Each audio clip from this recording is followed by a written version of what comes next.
Okay, so this particular chapter, straight lines. Can you see the book?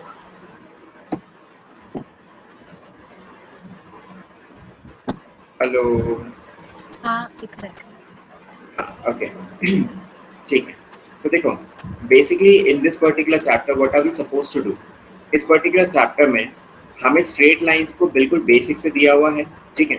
This chapter deals in terms of coordinates, ठीक है। ये हमने निकाला भी किस लिए था, क्योंकि एक सेकंड, यहाँ पर स्ट्रेट लाइंस में ये पुराना वाला पोर्शन है एंड द नया portion is in terms of, ठीक है, ओके।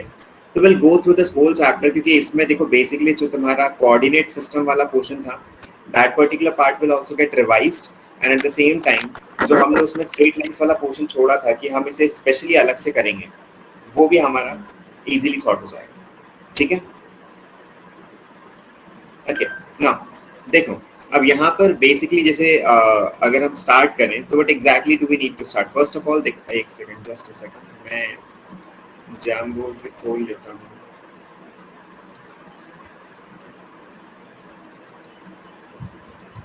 ओके, तो देखो यहाँ पर क्या है, if I talk about this one,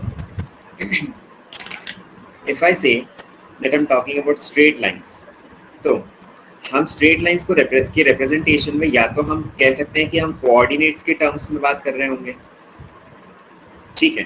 तो ना कोऑर्डिनेट्स के बारे में बात करने से भी पहले we need to understand that what exactly is a straight line और how do we represent it graphically. वैसे तो तुम्हें पता ही है, but we are just going through it. When I say x plus y is equal to let's just say 2, तो here I can say that this is a relation between x and y, ठीक है। and for every value of x there is going to be a corresponding value of y, ठीक है। suppose if I take the value of x is equal to 1, तो y की value हो जाती है 1। if I take the value of x to be 0, तो y की value हो जाती है 2। तो these are certain set of points, these are certain set of points which I get as corresponding values of x and y according to this particular relation। तो अब ये जो relation के accordingly ये जो values है, अब यहाँ पे if you go on plotting these, तो everybody knows linear equation in two variables है ये, ठीक है। and graphically it gives you a straight line, ठीक है। अब अगर ये स्ट्रेट लाइन दे रहा है तो ये स्ट्रेट लाइन जो है, ये स्ट्रेट लाइन को हम या तो इक्वेशंस के बेसिस पे देख सकते हैं या फिर हम कोऑर्डिनेट्स के बेसिस पे देख सकते हैं। अगर हम बात करें कि this is an equation of a straight line, तो ठीक है, but that is not, this is not the only equation, ठीक है। When it comes to straight lines हमारे पास बहुत अलग अलग रिप्रेजेंटेशंस होते हैं, ठीक है, और वो सारे इस पर्टिकुलर चैप्टर में हमें दिखेंगे। तो देखो यहाँ पर initially they have made you revise each and everything like the distance formula. Suppose 2 points are given to you p x and y। यार मुझे समझ में नहीं आ रहा है किसने क्या चलाया है। ओके, नाउ तो first is the distance formula. Suppose 2 points are given to you, so x1 y1 x2 y2 are the coordinates of the points p and q. So in that case p q representing the distance formula तुम्हें पता है root of x2 minus x1 का whole square plus y2 minus y1 का whole square। when it comes to dividing a particular line segment in a specific ratio, ये revise किया था। section formula is, suppose you are given 2 points and they tell you that there is a point in between, somewhere in between, which divides the line segment AB in a specific ratio, let the ratio be m:n। तो यहाँ पे हम जब इसके division की बात करते हैं, लेट जैसे इसके कोऑर्डिनेट्स हैं x1 y1 एंड इसके कोऑर्डिनेट्स हैं x2 y2, और c के कोऑर्डिनेट्स हमें अगर इन केस निकालने हैं, याद रखना specifically if I talk about finding the coordinates of c, then the x coordinate of c is m x2 plus n x1 upon m plus n, and the y coordinate is m y2 plus n y1 upon m plus n, ठीक है। ये चीज यहाँ पर जो समझने के लिए जरूरी है वो ये है कि if the coordinates are taken in this particular manner, then only you can apply this formula. Otherwise there's a pattern that is to be understood. If you take the m part of the ratio, the opposite coordinate is to be taken, be it x or y. If you take this part of the ratio, the opposite coordinates are to be taken, and upon m plus 1. ठीक है, तो this is in general section formula which could be used to find out the coordinates of a particular point which is dividing a particular line segment in a specific ratio. But the opposite एक और situation बनती है where they say that there is a line segment AB, मैंने कहा this is x1 y1 and this is x2 y2, this is A, this is B, and I say that there is a point C here. Let's just say its coordinates are x, y, and they tell you to find the ratio in which C is dividing the line segment AB. So instead of taking m is to n, what we should do is we should take it as k is to 1 का ratio. And why are we taking it? Because अगर मैं पीछे वाले portion में देखूं तो I know that if I consider this as an equation, इस equation में दो वेरिएबल्स हैं, एक m है और एक n है, तो this is like a linear equation in two variables, क्योंकि x, x1, x2 दो तीनों की वैल्यूज हमें पता होंगी when I am talking about finding the ratio. तो जब रेशियो निकाल रहे हैं तो x, x1, x2 की वैल्यू पता है, m और n की वैल्यू नहीं पता, तो this is like a linear equation in two variables, दोनों ऐसी के ऐसी हैं. तो यहाँ पे instead of considering it or making a linear equation into variable, we can directly find the value of the ratio by taking it as k is to 1. Concept बस यही है कि सपोज अगर 2:3 का रेशियो हो रहा है तो हम उसे ऐसे ले रहे हैं कि instead of taking it as 2:3, हम अगर इसे 2/3:1 भी अगर लें, या हमारे पास अगर क्वेश्चन में आंसर इस तरह से भी आए तो भी कोई प्रॉब्लम नहीं है. तो this is the overall concept of using k is to 1 instead of m is to n. ठीक है, तो यहाँ पर क्या हो रहा है, सिंपल x कोऑर्डिनेट फॉर्मूला तो वही है, but the ratios are not taken as m is to n. k is x is equal to k into x2 plus 1 into x1 upon k plus 1. सिर्फ एक ही से हमारा काम हो जाएगा.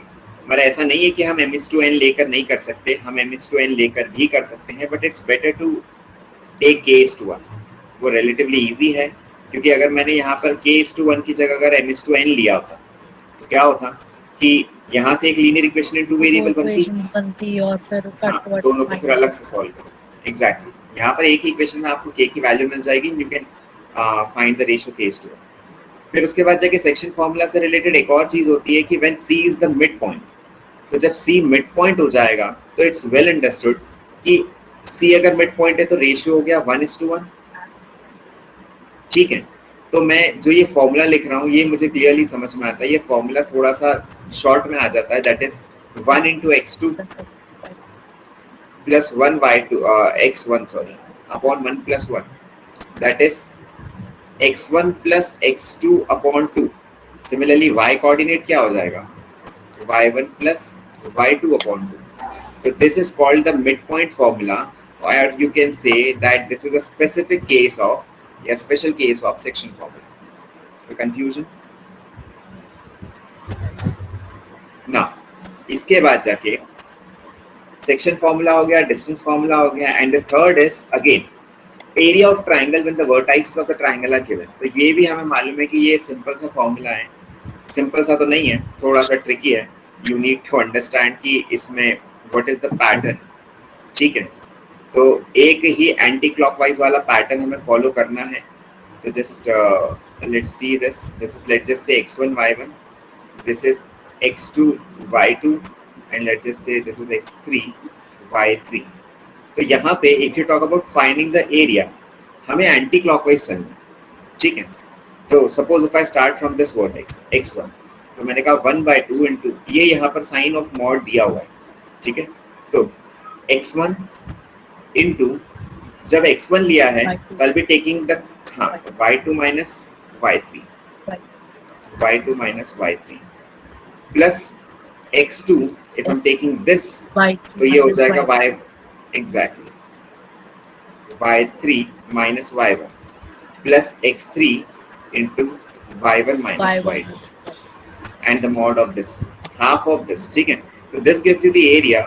एंड इसको इसी पैटर्न में लगाना जरूरी है. It's not necessary that you start from the vertex above. ठीक है, किसी से भी स्टार्ट कर लो, but the pattern of anti clockwise is to be considered every time. ठीक है, तो दिस इज इंपॉर्टेंट. ये चीज है. ये एरिया ऑफ ट्रायंगल में अपन वो वैसा कर सकते हैं डिस्टेंस फार्मूला लगा के डिस्टेंस फॉर्मूला लगा के what all things we can do is कि suppose if I am given 3 coordinates, तो मैं या तो ये कर सकता हूँ कि मैं तीनों का डिस्टेंस निकालूं, A B B C and A C, और फिर मैं हेरोन्स फॉर्मूला लगाऊं, या फिर व्हाट आई एम हाँ सपोज टू डू इज कि मैं किसी एक वर्टेक्स से परपेंडिकुलर ड्रॉप करूं, ठीक है, by some property of the triangle itself मैं परपेंडिकुलर कहां पर मीट कर रहा है उसके कोऑर्डिनेट्स निकालूं, ठीक है, क्योंकि अगर मुझे ये कोऑर्डिनेट्स मिल जाएंगे तो मैं ये डिस्टेंस निकाल सकता हूँ। तो मुझे अगर परपेंडिकुलर मिल जाता है और मुझे बेस मिल जाता है तो half into base into height लगा के भी मैं एरिया निकाल सकता हूँ, बट यहाँ पर I am not sure whether I will be able to, because वो इस तरह की वैल्यू शायद ही दे, ठीक है, मतलब कंडीशंस शायद ही ऐसी मिले कि we are able to apply this, ठीक है। अब इसके बाद और क्या है, तो ये तो बिल्कुल बेसिक था, ये सारा 10th क्लास के लेवल का था। Now we are starting with something new. तो the first concept is slope of a line. तो what do we mean by slope of a line? देखो पहले भी ऑलरेडी वैसे तो हम देख ही चुके हैं, but it's just a revision. Now suppose you draw Cartesian coordinate plane, then no matter what line you draw, जो भी हम लाइन ड्रॉ करेंगे it will have some inclination with the x-axis, ठीक है, तो there is going to be some inclination with the x-axis, ठीक है। तो ये दो तरह से हम कह सकते हैं कि this is the angle which determines or which tells you about how much this line is inclined, but I'm only concerned with the inclination with the positive direction of x-axis, so I'm not concerned with this 180 minus theta, I'm more concerned with this theta।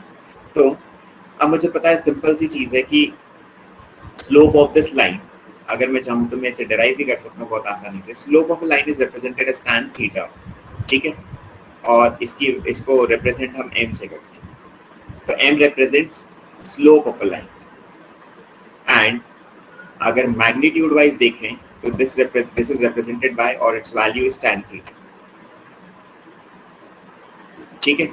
This is the concept of slope of line.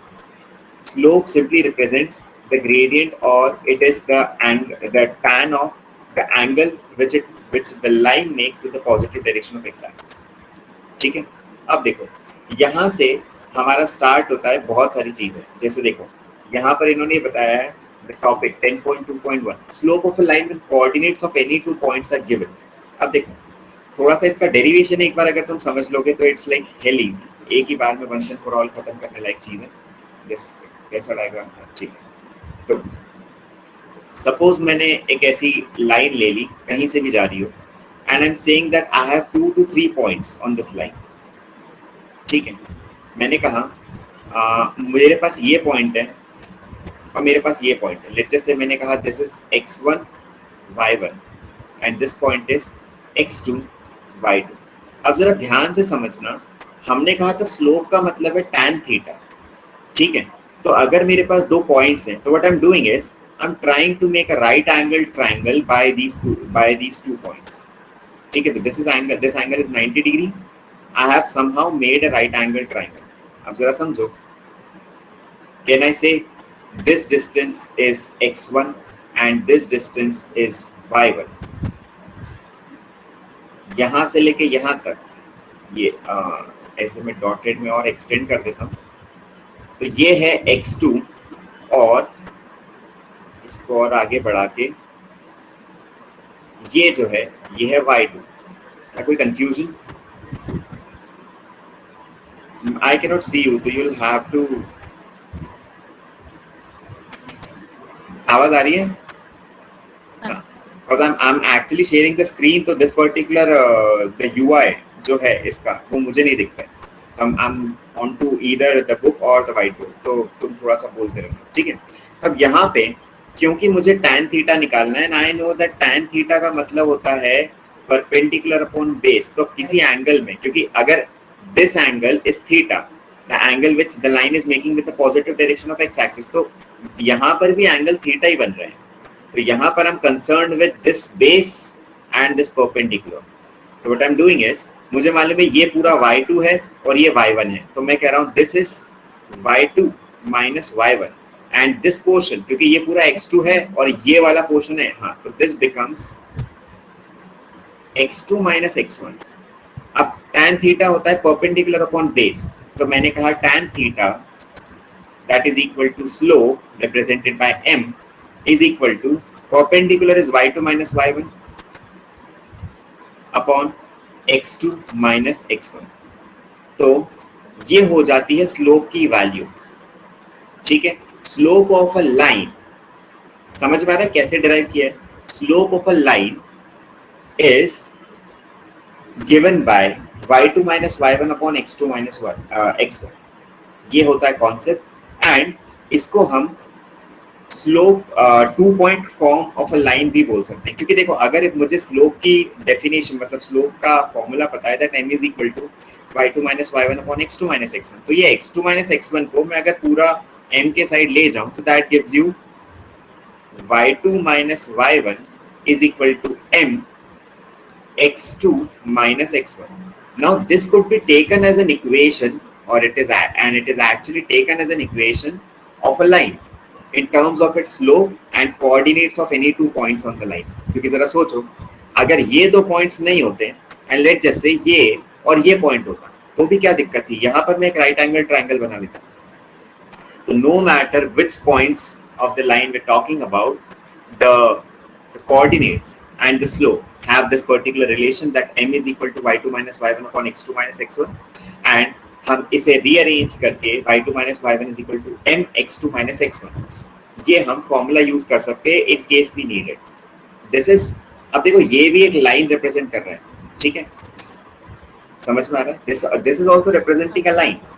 और wise हम जो normally एक equation देखते थे, ये वाली ax plus by plus c is equal to 0, ये भी एक लाइन ही रिप्रेजेंट करती थी। तो this represented line in terms of the coefficients of x and y and the constant, and here this again represents a line in terms of its slope and coordinates of any 2 points। कोई तो confusion? ये m का value क्या है? m का मतलब m की value यही है बेटा, y2 minus y1 upon x2 minus x1 for any particular तो line। जैसे अपन को ये जो इक्वेशन दी है y2 minus y1 is equal to m और ब्रैकेट हाँ में जो वो लिखी है, तो हाँ, अपने x2 पास जब minus x1। कोऑर्डिनेट्स है तो अपन m का मतलब m की वैल्यू क्या है? अगर मेरे पास 2 सेट ऑफ कोऑर्डिनेट्स हैं तो ये दे रहा है ना यहाँ पे, अगर मेरे देखो why have I told you that this is an equation, क्योंकि at times in the question they might tell you कि slope of a line is this and the coordinates of one point is this and the one coordinate of the other point is this, find the remaining coordinate, leftover coordinate, या इस तरह का कुछ। तो मैं basically focus इस चीज पे करना है कि you know this relation।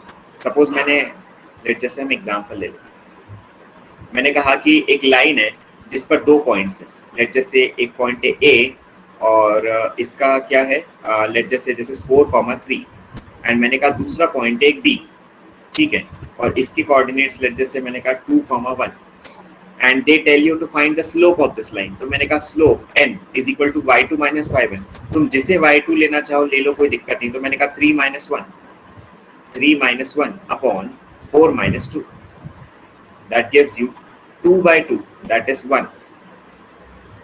समझ में? तो स्लोप का मतलब, हाँ, तो slope is represent slope of this which is equal to tan theta is equal to 1, ठीक है। अब क्योंकि tan 45 की वैल्यू 1 होती है, तो हियर ये जो एंगल की वैल्यू, ये जो मैंने कहा, this actually line AB is actually a line which is making an angle of 45 degree with the positive direction of x-axis। तो मुझे इससे कुछ पता नहीं चला, मुझे बस इतना पता चला कि लाइन इंक्लाइंड है at an angle of 45 degree, but इसका मतलब ये नहीं कि this is a unique line, क्योंकि there can be infinite number of lines, all lines which are possible and are parallel to this particular line all will make angle of 45 degree with the positive direction of x-axis। तो slope of a line in general आपको वो line कितने angle पे है बस वो बताती है, मगर एक लाइन का एक ही स्लोप हो ऐसा नहीं होता। सॉरी, मतलब एक ही लाइन का वो तो स्लोप हम है। ये कैसे बता सकते हैं कि एक यूनिक लाइन है ये, मतलब यूनिक लाइन ही होनी यूनिक चाहिए लाइन अगर है, equation में। हाँ बिल्कुल, यूनिक लाइन तब बता सकेंगे जब वी नो द स्लोप। अब देखो यहाँ पर अगर मैं कह रहा हूँ कि मैंने इन दोनों पॉइंट्स को लेकर एक स्लोप बनाया है, ठीक है, तो ये दोनों पॉइंट्स सिर्फ एक ही लाइन पे होंगे। तो if I am considering the 2 points and the slope also, क्योंकि यहाँ तो मैंने स्लोप इन दोनों से ही निकाला है, otherwise if slope of a line is given to me and any at least one point is given to me, ठीक है, तो I can say that this is a unique line. क्योंकि तेरा सोचो, अगर मुझे स्लोप पता है मतलब मुझे वो एंगल वन कितना पॉइंट है, मतलब वो एक कोऑर्डिनेट, एक कोऑर्डिनेट, मिनिमम एक कोऑर्डिनेट पता होना चाहिए इन ऑर्डर टू डिस्टिंग्विश और in order to say that this is a unique line. सिर्फ एक सिंगल पॉइंट आपको नहीं बता सकता कि ये किसी लाइन के बारे में बात कर रहा है, क्योंकि there can be infinite number of lines passing through a single point and slope भी अपने आप में यूनिक लाइन रिप्रेजेंट नहीं कर सकता, क्योंकि there can be parallel lines, infinite number of parallel lines which all are making an angle of something, जो भी है, जैसे सपोज यहाँ पर 45 डिग्री। बट अगर मैंने तो कहा कि एक कोऑर्डिनेट लाइन और है, एंगल दोनों होने चाहिए तो यूनिक लाइन पता चले। एग्जैक्टली, बट अगर मैं ये कह देता हूँ कि मैंने कहा कि there is a line which is making an angle of 45 degree and it is passing through a point 4,3, तो सिर्फ एक ही लाइन है जो दोनों कंडीशन सक्सेस मतलब फुलफिल कर पाएगी, and that is why it represent a unique line,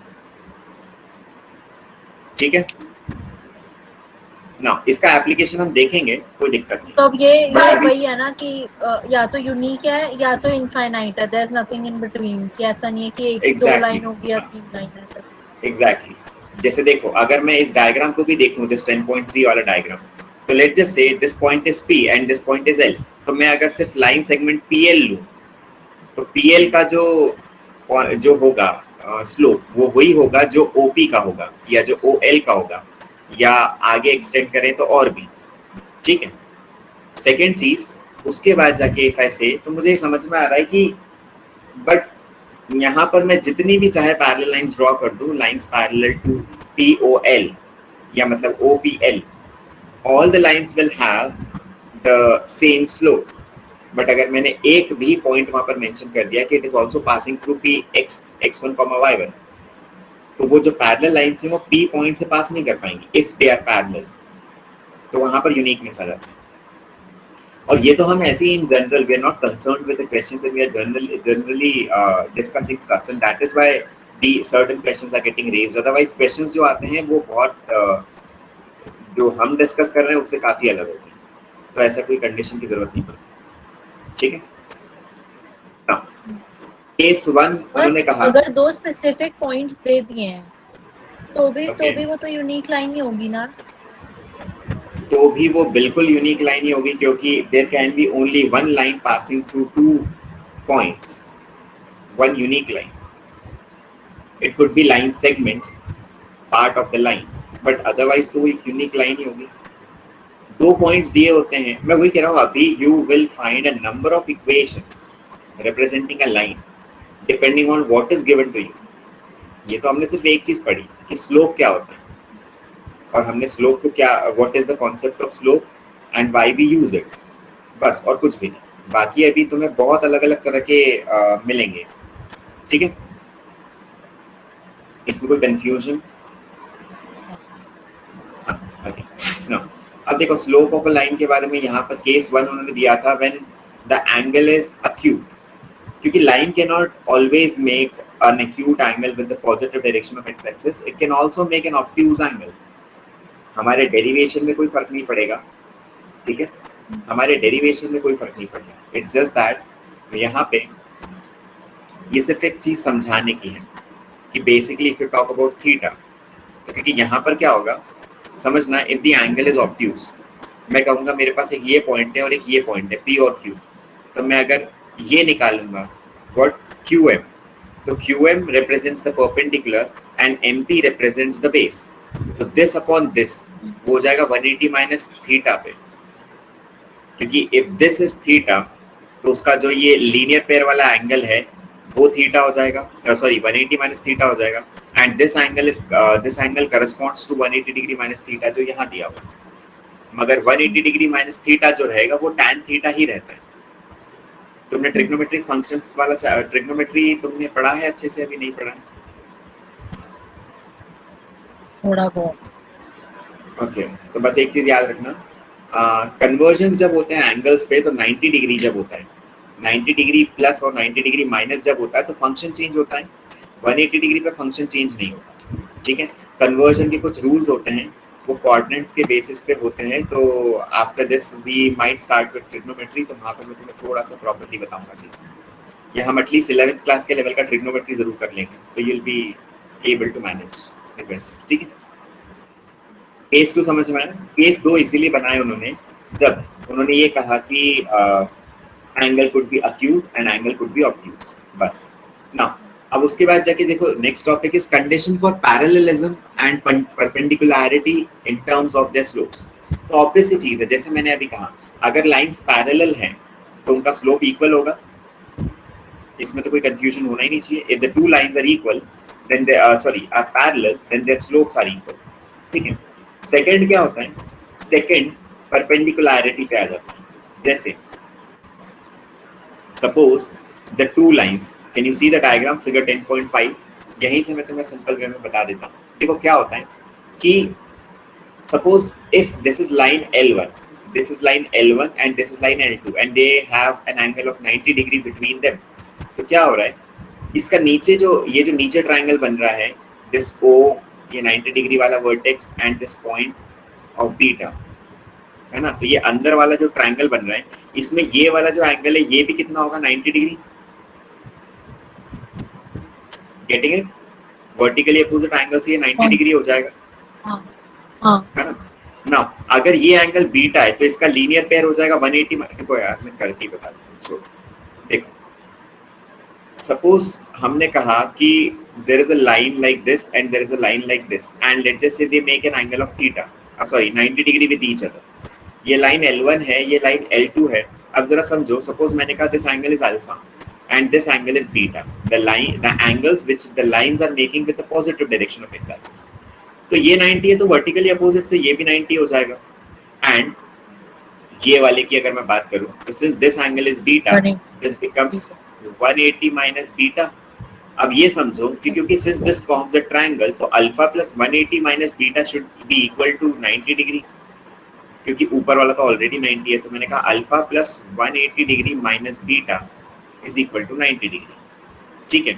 तो ये हो गया alpha minus beta is equal to minus 90 degree, ठीक है। मैं सब कुछ उधर ले गया या 90 को इधर ले आया, तो मैंने कहा 90 डिग्री माइनस बीटा, या सॉरी हाँ 90 degree minus beta is equal to minus alpha, ठीक है।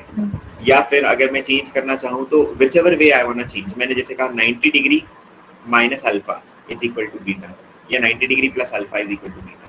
तो यहाँ पर रिलेशन की जैसे मैं बात करता हूँ तो देखो tan ऑफ माइनस थीटा, ठीक है। रिलेशन में अगर समझना tan ऑफ माइनस थीटा होता है माइनस tan थीटा।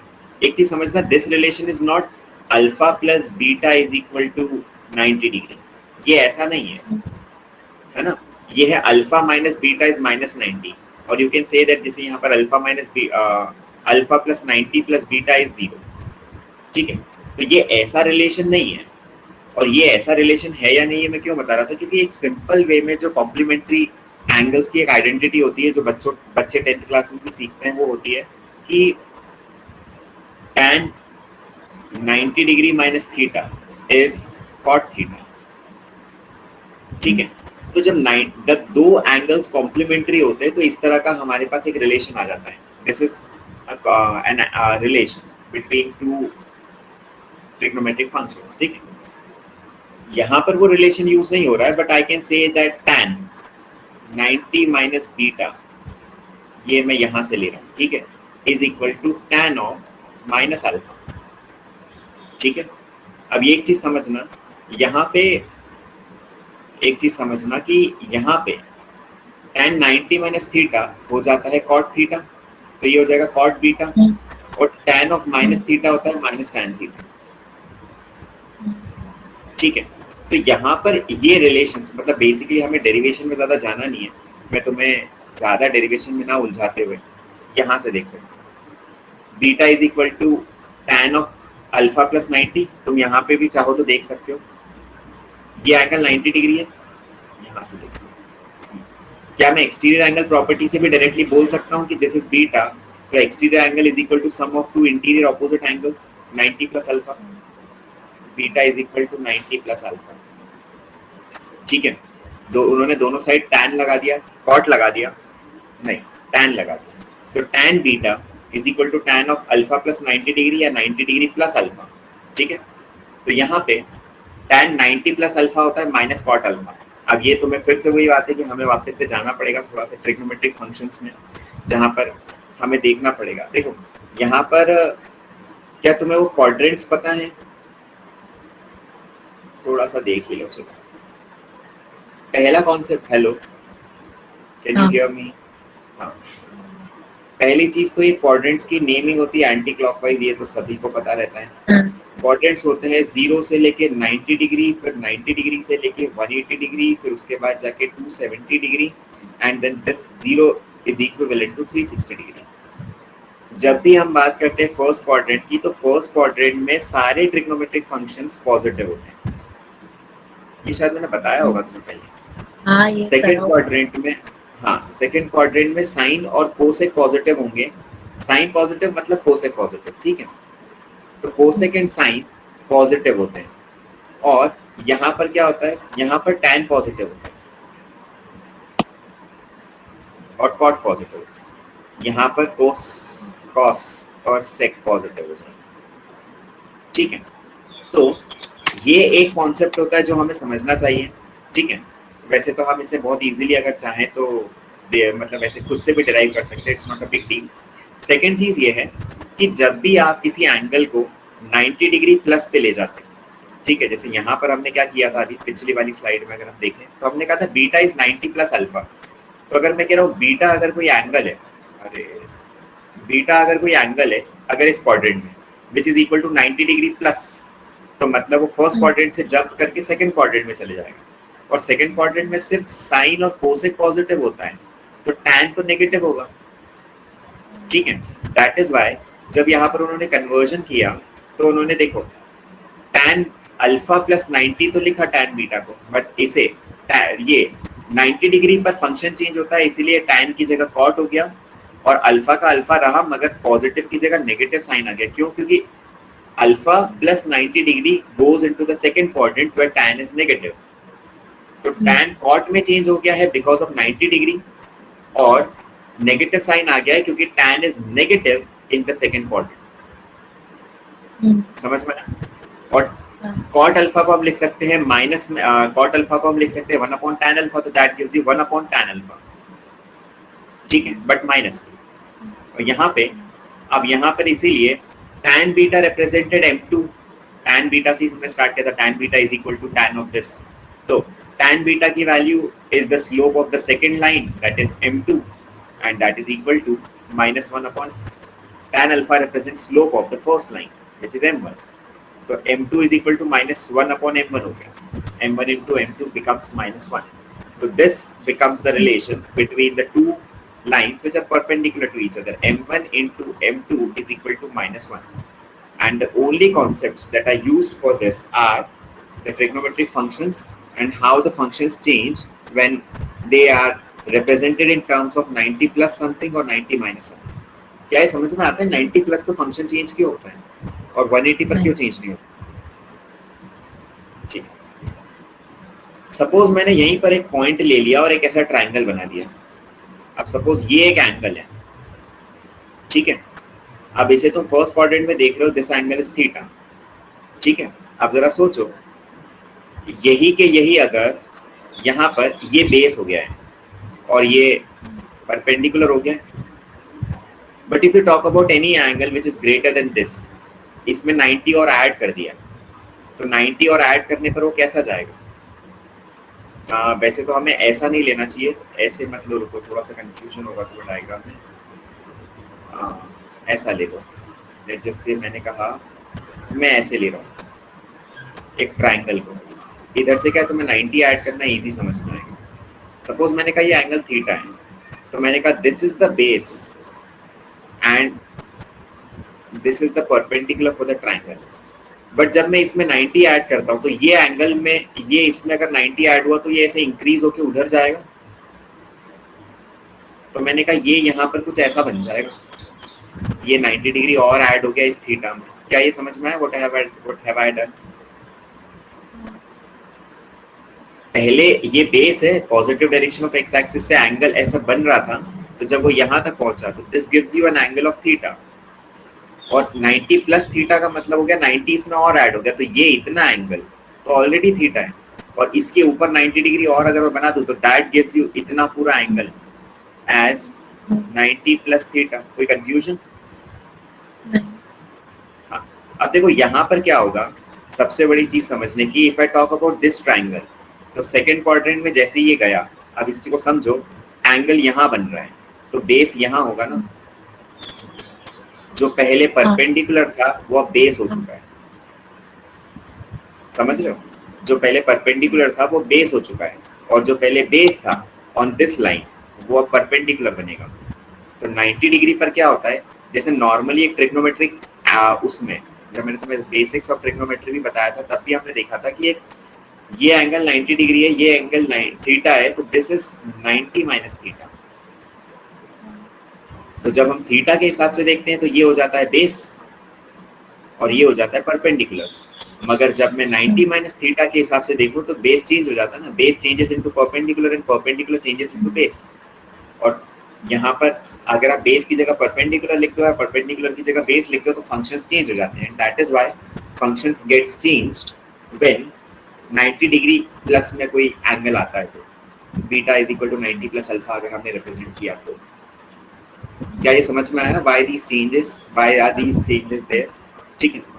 बट अगर यहाँ पर 90 की जगह अगर 180 डिग्री ऐड हो जाएगा तो ये लाइन ये समझ लो कि पीछे हो गई, क्योंकि यहाँ से ये पूरा ऐसा 180 डिग्री चेंज हो जाएगा। तो अगर यहाँ कोई ट्राइंगल बनेगा तो बेस वही रहेगा जो पहले था। If the base was on x-axis, now also the base is on x-axis. पहले भी परपेंडिकुलर y पे था, यहाँ भी परपेंडिकुलर y पे ही बनेगा, समझ रहे हो? That is why 180 डिग्री पे फंक्शंस चेंज नहीं होते। ठीक है, ओके। तो ये था basically the relationship between parallel lines का स्लोप एंड परपेंडिकुलर लाइंस का स्लोप। पैरेलल लाइंस के स्लोप में दोनों के स्लोप्स मतलब पैरेलल लाइन से तो स्लोप्स इक्वल होते हैं, और परपेंडिकुलर के लिए m1 into m2 is equal to minus of 1। ठीक है, ये होता है relation. Now there are certain questions given to you. If you want, you can download the PDF and can practice certain questions. मैं थोड़ा सा इसमें तुम्हें बताना चाहता हूँ, so that you become a bit used to। अब देखो, now this is also I think a formula that is given to you। तुमने वहाँ पे पहले भी देखा ही होगा ये वाला formula। When suppose ये दो lines हैं, they are making an angle of alpha 1 and alpha 2 with each other, and they tell you to find the angle between the two lines। So as far as I remember, there is a direct formula, मतलब this formula is actually given to you। ठीक है, ये formula तुम्हें दिया हुआ है पहले भी। तुमने जो वो कैट वाला क्वेश्चन था ना बुक का, उसमें से हमने जब लास्ट क्लास की थी तो as far as I remember वहां पर तुम्हें फॉर्मूला दिया हुआ था कि क्या निकालने, finding the angle between the two given lines. हमें थीटा निकालना है, suppose you are given two lines, ठीक है, एंड द स्लोप्स आर और the inclinations are alpha 1 and alpha 2। अब यहाँ पर वो inclinations with respect to each other, जो inclinations of the lines with respect to the positive direction of x-axis की जगह अगर तुम्हें बोल दें कि these are the two lines and find the angle between them, तो formula जो होता है without going into derivation, this is the formula। देखो, tan alpha 2 minus tan alpha 1 upon 1 plus tan alpha 2 tan alpha 1। ठीक है, तो इसको अगर मैं देखूं तो मुझे मालूम है tan of angles, और ये alpha 1 alpha 2 कौन से हैं? These are the angles which the lines are making with the positive direction of x-axis। That is why tan theta, the tan of the angle which the lines are making with each other, tan theta is equal to m2 minus m1 upon 1 plus m1 m2। समझ रहे हो? और ये relation जो है, हाँ बोलो। नहीं आगे। अच्छा ठीक है, ओके। और अगर कभी कंफ्यूजन हो तो ऐसे भी समझ लेना, दिस इज थीटा, तो ये वर्टिकली अपोजिट एंगल थीटा ये हो जाएगा, and again the same relation a2 is equal to theta plus alpha 1, alpha 2 is equal to theta plus alpha 1। ये रिलेशन बनेगा एक्सटीरियर एंगल प्रॉपर्टी से, और यहीं पर इसीलिए हम ये रिलेशन ड्रॉ कर पा रहे हैं। ठीक है, कोई कंफ्यूजन तो नहीं है? ट्रिग्नोमेट्रिक रेशियोज में एक फॉर्मूला होता है जिसको हम कह सकते हैं कि हमने यहाँ पर डायरेक्टली यूज किया है, तो मैं अभी तक खैर वैसे है नहीं शायद। जैसे हम कहते हैं tan A minus B, tan of दो एंगल्स का डिफरेंस, तो हम कहते हैं tan A minus tan B upon 1 plus tan A tan B. ये होता है एक फॉर्मूला जिसको तुम देखोगे तो तुम्हें इसका डायरेक्ट एप्लीकेशन वहां पर जाएगा। We are not going into derivation वाला portion, we are just trying to relate. तो how are we relating this? हमने कहा ये एक लाइन, इसने बनाया अल्फा 1, इसने बनाया alpha 2, the two lines are making an angle of let जैसे थीटा विद ईच अदर, तो मैंने कहा ये हो गया थीटा। अब मैंने कहा alpha 2 is equal to theta plus alpha 1। ठीक है, तो मैं कहूंगा थीटा की वैल्यू क्या होगी? Alpha 2 minus alpha 1 is equal to theta. अब दोनों तरफ, क्योंकि मुझे एंगल दोनों के बीच का निकालना है, मैंने दोनों साइड tan लगा दिया, तो मैंने कहा tan alpha 2 minus alpha 1 is equal to tan theta. और अल्फा 2 माइनस अल्फा 1 मतलब tan a minus tan b। Formula होता है tan a minus tan b upon 1 plus tan a tan b, तो वो लगा दिया tan a को। अब यहाँ पर बस ध्यान रखने की चीज जो है वो ये है कि tan a जो है वो अल्फा 2 वाला है। ठीक है, this angle, the one with the exterior angle. ठीक है, क्या कंफ्यूजन है? कुछ समझ में आ रहा है? ओके, तो ये थोड़ा सा आज कुछ ज्यादा डिटेल में जा रहा है क्या? थोड़ा मतलब वो एप्लीकेशन करने पे। अच्छा ठीक है, तो अभी के लिए फिर एक काम करते हैं हम। हाँ, अब देखो, जैसे मैंने यहाँ पर बताया था कि अल्फा 2 जो है वो बड़ा है ना? एक angle is outside the triangle and another angle is inside the triangle. तो उसके बेसिस पे m1 और m2 जब हम लेंगे तो हमें ये तो पता नहीं चलेगा ना कि ये वाली लाइन का स्लोप जो है वो बड़ा है या ये वाली लाइन का स्लोप है। कौन सी वाली लाइन का स्लोप या कौन सा एंगल बड़ा है वो हमें जब वैल्यूज दी हुई है इंस्टेड ऑफ द डायग्राम, तो वी कैन नॉट जज। तो इसीलिए हम सिंपली कह सकते हैं कि ये दोनों की वैल्यूज है ना, m2 minus m1 upon 1 plus m1 m2 की वैल्यू पॉजिटिव भी आ सकती है, नेगेटिव भी आ सकती है। ठीक है, और उसके बेसिस पे there are conclusions that tan theta will be positive and tan phi will be negative, क्योंकि यहाँ पर we are talking about the two angles form. ठीक है, तो डिपेंडिंग ऑन m1 कौन सा है, m2 कौन सा है, या इनका जो सम आ रहा है वो पॉजिटिव या नेगेटिव आ रहा है, सॉरी ये जो हमने निकाला है उसके बेसिस पे। तो बेसिकली इसीलिए हम क्या करते हैं, the relation is tan theta is equal to mod of m1 minus m2 minus m1 upon 1 plus m1 m2। ठीक है, अगर हम if we are concerned with finding the acute angle, देखो यहाँ पर क्या है, दो एंगल्स बने हैं, this is the acute one and this is the obtuse one. ठीक है, समझ रहे हो? This is going to be the one which is less than 90 degree. This is a bit greater than 90 degree. और diagram में थोड़ा ना समझ में आए थोड़ा सा कंसीडर करना। ठीक है, तो हम अगर if they tell you to find the acute angle between the two lines, याद रखना acute angle between the two lines, then you can directly take the mod of this m2 minus m1 upon 1 plus m1 m2। ठीक है, क्योंकि acute angle जो रहेगा वो positive. हाँ, there is example 2, तो देख सकते हो, समझ सकते हो। एग्जाम्पल 3 है collinearity of three points. Again मैं कॉन्सेप्ट समझा देता हूँ। कोलिनियरिटी में भी again the very same thing. अभी जैसे मैंने कहा था, हमने एक चीज डिराइव की कि अगर 3 पॉइंट्स हैं and they lie in the same straight line, तो हमारे पास बहुत सारे तरीके हैं। डिस्टेंस फॉर्मूला से मैंने कहा AB plus BC is equal to AC, distance formula लगा दिया।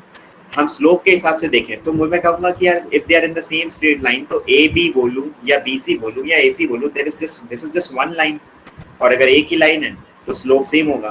तो मैं कह रहा हूँ कि जैसे हमने y2 minus y1 upon x2 minus x1 वाला फॉर्मूला लगाया था, तो एक बार में A और B को लेके लगा देता हूँ और एक बार में B और C को लेके लगा देता हूँ।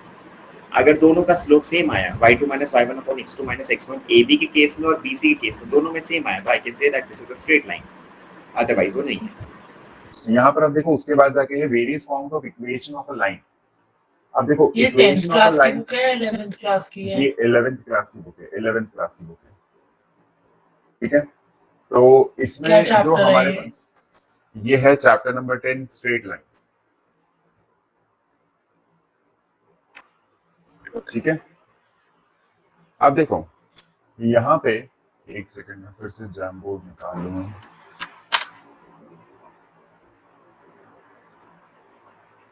देखो अब यहाँ पे the first thing that we need to understand, अगर हम सबसे basic, can you see the whiteboard? हाँ, हाँ, ओके।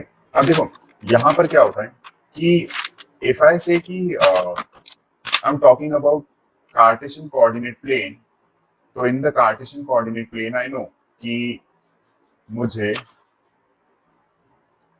मेरे पास अलग अलग पॉइंट्स होते हैं, ठीक है। I have coordinates, this is the origin, this is the positive direction of X axis, this is, ये क्या तुम नोटिफिकेशन बंद कर सकते हो? हाँ बंद कर दो, सॉरी। ये बहुत अच्छे से, बहुत प्यार से टॉर्चर कर रहे हैं। हाँ, ओके, तो अब बेसिकली क्या होता है यहाँ पर, सबसे बेसिक फॉर्म ऑफ लाइंस जो हमें फॉर्म ऑफ लाइन की तरह नहीं दिखते, हम वो पहले देख लेते हैं। What is the standard form of a linear equation in two variable which represents a line? तो वो होता है ax plus by plus c is equal to 0। ये हमारा होता है एक standard form of linear equation in two variable which also represents a line, which represents a line in general, ठीक है। अब यहाँ पर देखो, if I say, let's just talk about lines which are like extremes। अब extreme lines कैसे? मुझे एक पहले क्वेश्चन का जवाब दो। मैंने कहा यहाँ पर ये पॉइंट पर अगर मैं इस पॉइंट के कोऑर्डिनेट लिखूंगा तो मैं इसका पहले एक्स कोऑर्डिनेट लिखूंगा और फिर उसके बाद मैं इसका वाई कोऑर्डिनेट लिखूंगा। मैं यहाँ भी अगर कोई पॉइंट लेता हूँ तो इसका कोऑर्डिनेट होगा वो minus of something x into y होगा। सिमिलरली यहाँ पर भी माइनस में एक्स कुछ होगा, माइनस में वाई होगा। और इस क्वाड्रेंट में भी लिया तो मैंने कहा ये एक्स में पॉजिटिव होगा और माइनस वाई होगा। अब मेरा क्वेश्चन ये है कि every point in these four quadrants when taken is represented using two coordinate, one coordinate, या मतलब एक x coordinate और एक y coordinate, एक ordered pair of coordinates या pair of coordinates हम represent करते हैं। मेरा क्वेश्चन ये है कि यहाँ पर जब मैं लिखता हूँ तो मैं इसमें 1 लिख रहा हूँ, 2 लिख रहा हूँ। यहाँ पर भी जब मैं लिखता हूँ तो मैं लिखता हूँ 1, यहाँ लिखता हूँ 2। तो यहाँ पर मैं दो कोऑर्डिनेट्स यूज क्यों नहीं कर रहा हूँ? कहाँ पे? ये जो मैंने एक्स एक्सिस और वाई एक्सिस बनाई है, जिसने चार क्वाड्रेंट्स में डिवाइड किया है पूरे प्लेन को, तो यहाँ पर भी तो लॉजिकली अगर हर point, if every point in the Cartesian coordinate plane should be represented using the two coordinates, तो यहाँ पर क्यों यूज नहीं कर रहे हैं हम दो कोऑर्डिनेट्स? पूरी एक्स एक्सिस की लाइन वाई देख लो। कांस्टेंट है ना? वाई कांस्टेंट है मतलब कहाँ पे वाई वाई कांस्टेंट कांस्टेंट है? नहीं, मतलब मुझे क्वेश्चन समझ में नहीं आ रहा। मेरा सवाल ये है कि क्वाड्रेंट्स में कहीं पर भी मैं किसी पॉइंट को रिप्रेजेंट करता हूं तो मैं दो सेट ऑफ कोऑर्डिनेट्स लेता हूं, एक एक्स कोऑर्डिनेट एक वाई कोऑर्डिनेट, इस तरह से, है ना।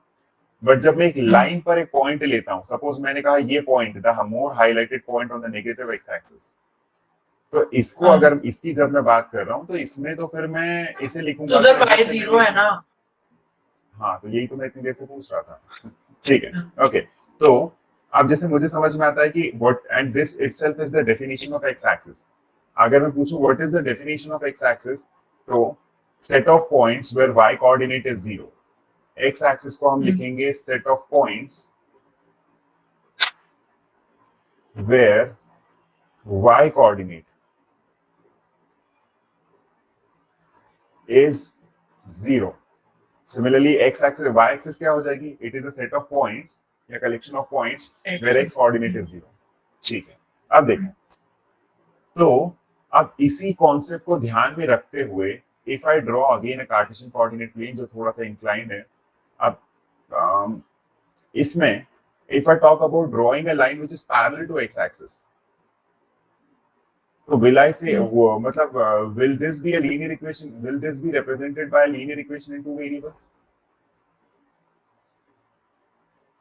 हाँ, है ना। तो इस, लेट्स जस्ट से मैंने कहा the distance is c, the distance from the x axis is c, तो इस लाइन की इक्वेशन क्या बताओगे तुम?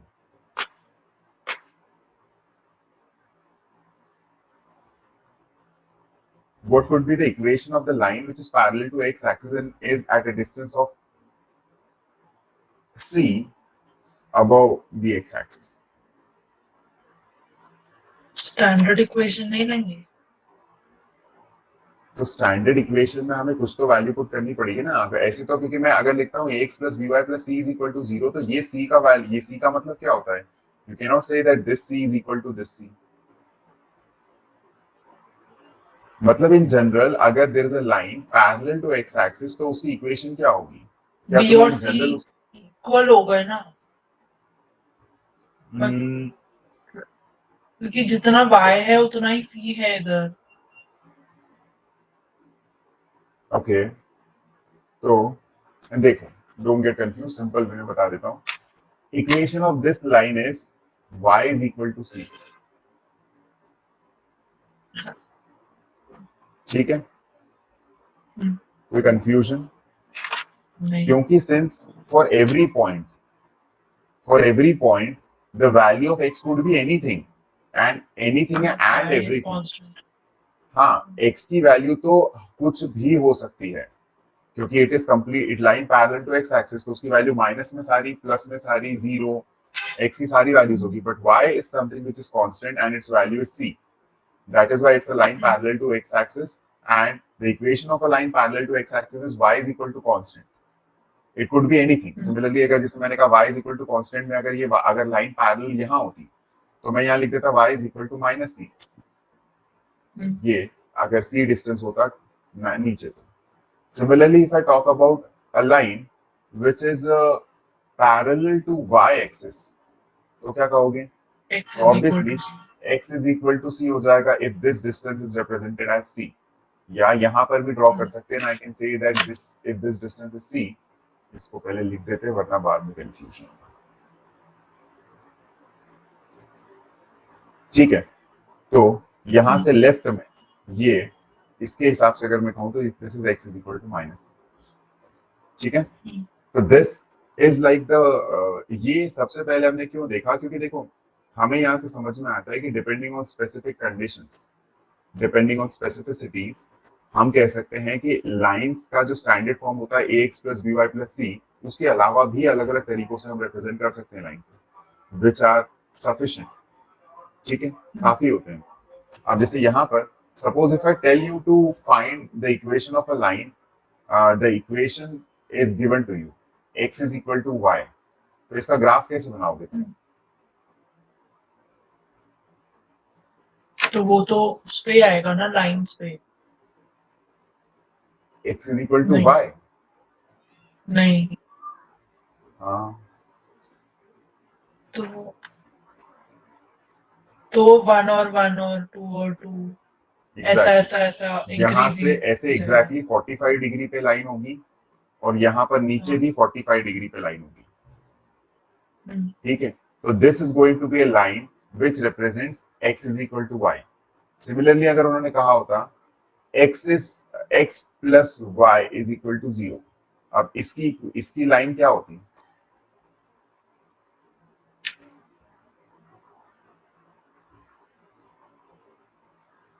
जीरो पे ही होएगा ना. x और y का सम 0 होना चाहिए ना. देखो, इसको मैं अलग तरह से लिखूं तो मैं लिखूंगा x is equal to minus y, और ये लाइन अगर मैं ऐसे ड्रॉ कर दूं, ऐसे,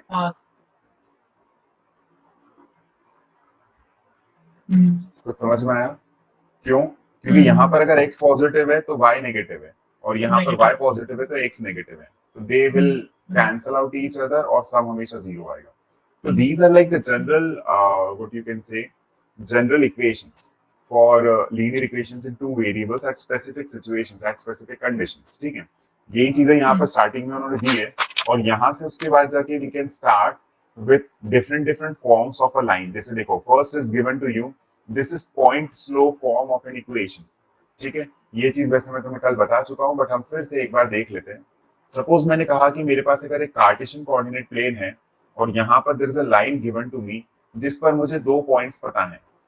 तो कल ही हमने डेरिवेशन देखा था, ये लेट जैसे मैंने कहा x2 y2 और ये ले लिया x1 y1.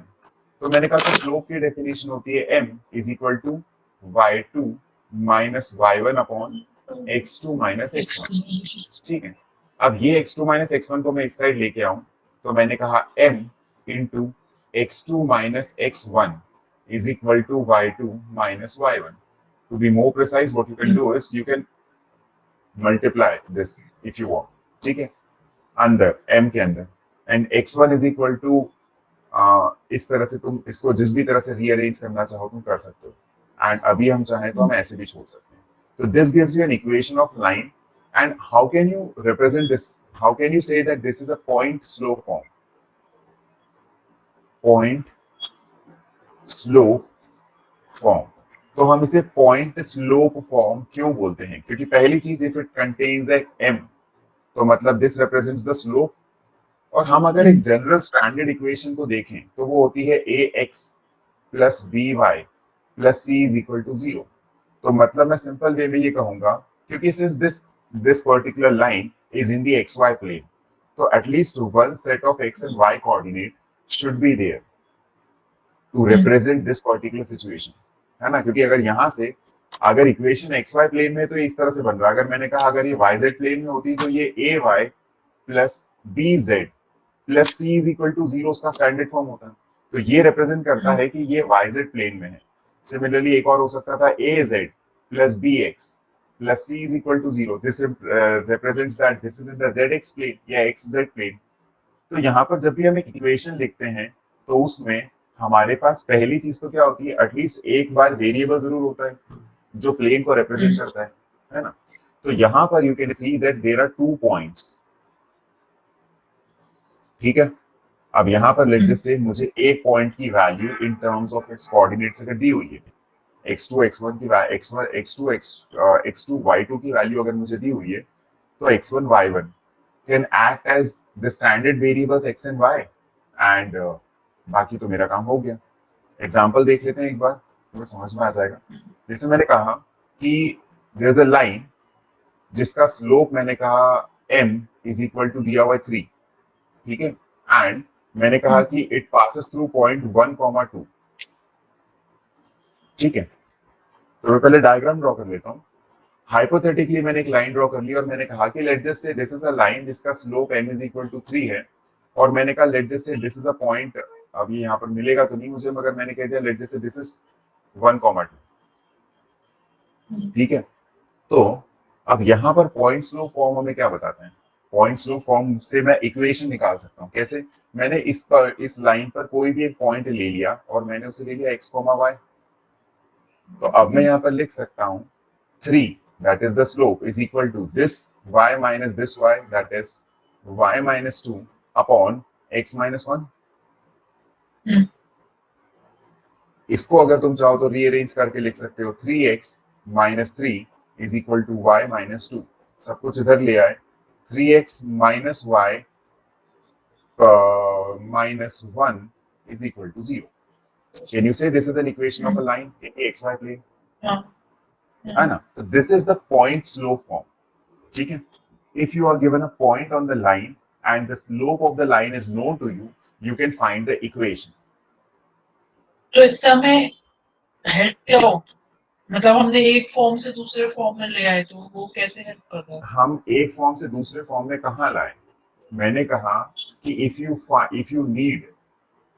if you are required to find the equation of line when the slope of a line and one point through which the line passes, अगर ये पता हो तो तुम इक्वेशन ऑफ अ लाइन को पता कर सकते हो। तो इक्वेशन ऑफ लाइन में क्या बता रही है? बेटा, इक्वेशन ऑफ अ लाइन हमारे लिए बहुत इंपॉर्टेंट होती है, क्योंकि इक्वेशन ऑफ अ लाइन अगर हमें पता है तो I can compare it with other lines, है ना? And there can be number of ways, क्योंकि it depends simply on the question.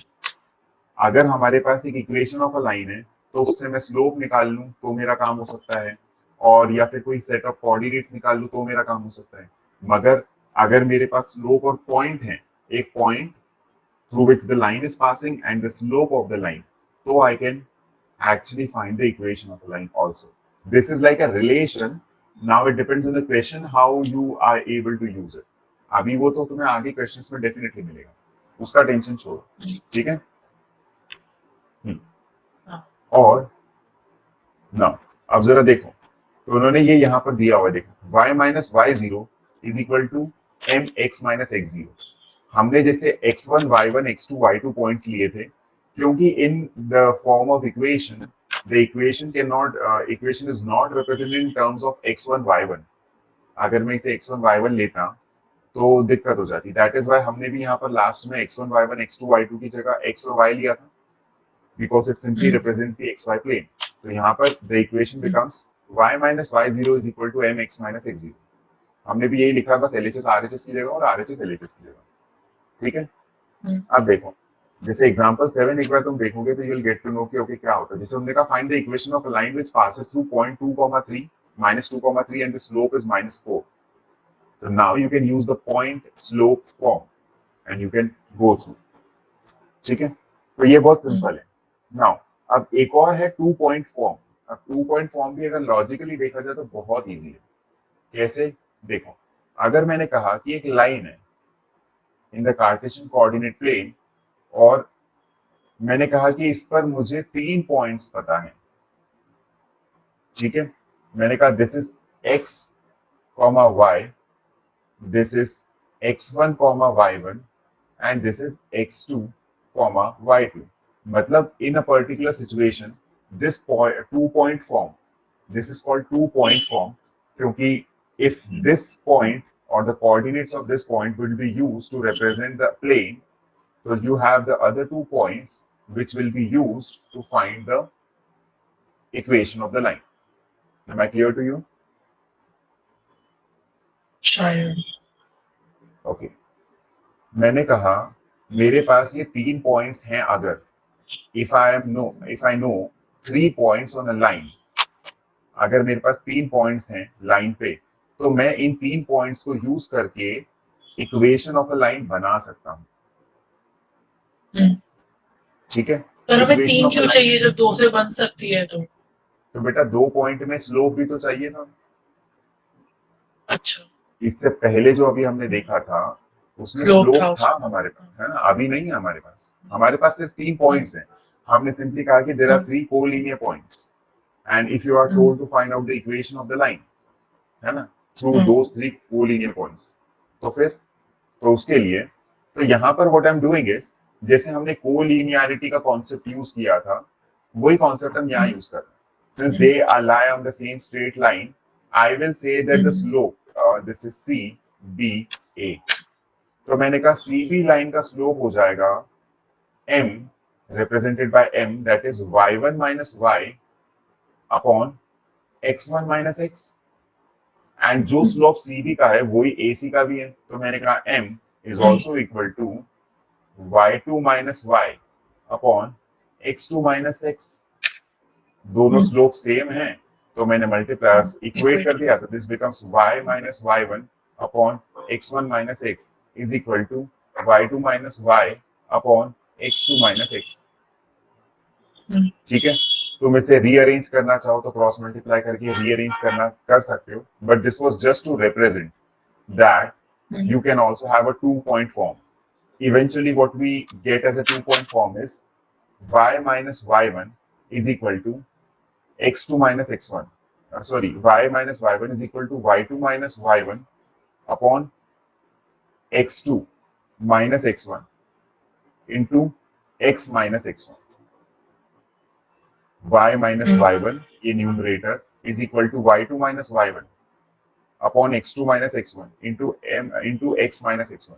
The coordinates that we have taken and the coordinates that they have taken उसमें difference है और कुछ नहीं। देखो कैसे, यहाँ पर अगर हमने निकाला तो जैसे उन्होंने एक बार लिया y minus y1 upon x minus x1 और फिर उन्होंने लिया y2 माइनस y1, क्योंकि this is a point, this p point के जो कोऑर्डिनेट्स हैं x, y, वो इक्वेशन को रिप्रेजेंट करने में, इक्वेशन के प्लेन को रिप्रेजेंट करने में हेल्प कर रहे हैं। That is why the second time when they have found out the slope, उन्होंने p1 p2 पॉइंट्स लिए हैं, तो वो y2 माइनस y1 और x2 माइनस x1 हो गए। बट तुम किसी भी फॉर्म में लो कोई फर्क नहीं पड़ता। इन शॉर्ट 3 पॉइंट्स अगर तुम्हारे पास हो तो this representation of a line y minus y1 is equal to y2 minus y1 upon x2 minus x1 into x minus x1. This is a representation and this represents an equation. क्या ये समझ में आ रहा है? कुछ नहीं करा है हाँ, हमने, पर तो हमने ये वाली जो हाँ है जो निकली 2 पॉइंट से, उससे भी अपना हाँ, ax plus by plus c वाला बनेगा। बिल्कुल बन जाएगा। अगर तुम देखो तो मुझे बताओ, एक सेकंड, मैं पहले इक्वेशन लिख के और उसके बाद जाके तुम्हें बता देता हूँ। मैंने कहा y minus y one is equal to y2 minus y1 upon x2 minus x1 into x minus x1। तुम सिंपली सोचो y2 minus y1 upon x2 minus x1 जो है वो है स्लोप। तो मैंने कहा y माइनस हाँ। y1 is equal to m x minus x1। क्या फर्क है दोनों में? कुछ भी नहीं। और अभी थोड़ी देर पहले ही हमने इसी को ax plus B Y plus C के फॉर्म में कन्वर्ट किया था, है ना? तो बात तो वही हो गई। ये y2 minus y one upon x2 minus x1 is equal to slope. तो फर्क क्या पड़ा? कुछ भी नहीं। ठीक है, हाँ, ओके। तो this was the second form. अगर हमारे पास एक पॉइंट और स्लोप ऑफ अ लाइन पता है तो हमें पॉइंट और स्लोप फॉर्म होता है। अगर हमारे पास 2 पॉइंट्स आर नोन, कि जैसे x1 y1 और x2 y2 की वैल्यू पता है, तो we can use the 2 point form to frame the equation of a line. ठीक है? Then there are certain questions. Then there is called slope intercept form. Now what is slope intercept form? Slope intercept form में पहले हमें term समझना पड़ेगा. What do we mean by intercept? And which intercept is this? Suppose this is a line. तो intercept से हमारा मतलब है कि ये x axis y axis पे कहाँ कट कर रहा है. Let's just say the slope of this line is m and intercept का मतलब होता है the point or the distance from the origin at which this line cuts the y-axis. Just a second. समझ में आया? पर ये x एक्सिस पे भी तो कर रहा है बिल्कुल intercept। बिल्कुल बिल्कुल बिल्कुल। There is another form which considers both the things. ठीक है? एक हमारे पास हम कह सकते हैं जैसे ये स्लोप इंटरसेप्ट फॉर्म है, हमारे पास एक बार प्योर इंटरसेप्ट फॉर्म भी होता है, वो हम देखेंगे। मगर एक बार इस चीज को समझो, ये एक फॉर्म है, उसके बाद दूसरा फॉर्म भी है, डोंट वरी, और वो उसमें वहां पर भी आएगा कि there is an intercept. But if I talk about point intercept, slope intercept form, sorry, when I say slope intercept form, तो यहां पर समझने की बात ये है कि व्हेन यू से स्लोप, तो you are actually talking about the inclination with respect to x axis. तो आपने with respect to x axis कुछ चीज कंसिडर ऑलरेडी कर ली है, and that is why here the intercept is taken with respect to Y axis. तो this is slope intercept form. ठीक है? अब यहाँ पर हो क्या रहा है? तो सिंपल सी चीज है, तुम ऐसा भी समझ सकते हो, लेट्स जस्ट से मैंने कोई भी एक पॉइंट यहाँ पर ले लिया x, y on this line, और मैंने कहा कि ये क्योंकि y एक्सिस पे पॉइंट है तो इसका x कोऑर्डिनेट होगा 0 since it is at a distance of c from the origin, तो ये इसके कोऑर्डिनेट्स होगा 0, c। आप सिंपल सी चीज है, तुम फिर से यही कर सकते हो, slope is equal to y minus c upon x minus 0। तो तुमने कहा ये x माइनस 0 इधर आ गया, तो ये हो गया mx is equal to y minus c, या y is equal to mx plus c।